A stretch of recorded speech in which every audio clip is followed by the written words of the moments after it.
comes Tom. We're on the backside of Halemaumau crater of Kilauea Volcano.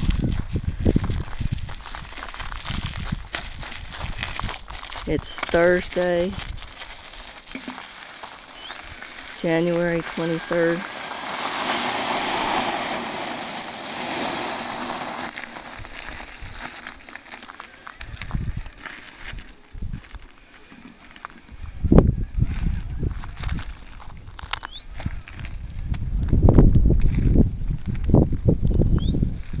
Riding along the crater edge.